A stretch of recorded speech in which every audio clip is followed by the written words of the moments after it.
नमस्कार, आप देख रहे हैं यशभारत.com। नारायण मूर्ति ने ऑटो में किया था प्रपोज, बच्चों को सादगी से पाला। सुधा मूर्ति ने सुनाए रोचक किस्से। महिलाएं सक्षम है लेकिन शिक्षा के क्षेत्र में उन्हें पर्याप्त अवसर नहीं मिलते।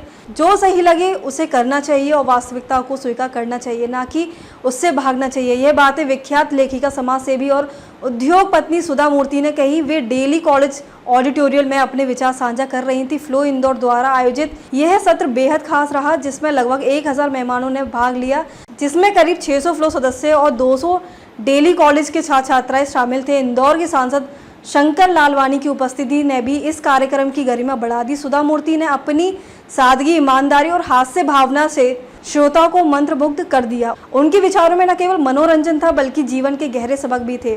उन्होंने अपने जीवन के सफर, इंजीनियरिंग कॉलेज में अकेली लड़की होने के अनुभव, लेखिका बनने और पारिवारिक जीवन में संतुलन की बातों को बड़े ही प्रेरणादायक तरीके से साझा। उनके अनुभवों और जीवन मूल्य में उपस्थित सभी लोगों को गहराई से प्रभावित किया। सत्र का मुख्य आकर्षण महिलाओं के सशक्तिकरण, शिक्षा और सादगी से जुड़े प्रश्नों पर सुधा मूर्ति ने अपने बच्चों की जिम्मेदारी और सहानुभूति के साथ पालन के किस्से साझा किए और बताया कि कैसे उन्होंने अपने बच्चों को सादगी और अहमियत की प्राथमिकता दी। उनके जीवन के पाठों में हास्य का भी सुंदर समावेश। जब उनसे उनके पति इंफोसिस के संस्थापक नारायण मूर्ति के विवाह प्रस्ताव के बारे में पूछा गया तो उन्होंने हंसते हुए कहा, उन्होंने मुझे ऑटो में प्रपोज किया था क्योंकि उनके पास कार नहीं थी और इस पर पूरा हॉल ठहाकों से गूंज उठा। हालांकि उन्होंने आगे बताया कि यह उनके पति की ईमानदारी और जीवन में खुशी देने की दृष्टि थी जिसने उन्हें हाँ कहने के लिए प्रेरित किया।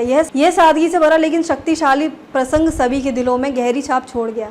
सबसे विचारोत्तेजक चर्चाओं में से एक महिलाओं की सुरक्षा पर थी, जिसमें उन्होंने कहा कि अगर उन्हें संसद में वोट देने का अवसर मिले तो उनका सबसे महत्वपूर्ण मुद्दा महिलाओं की सुरक्षा होगा।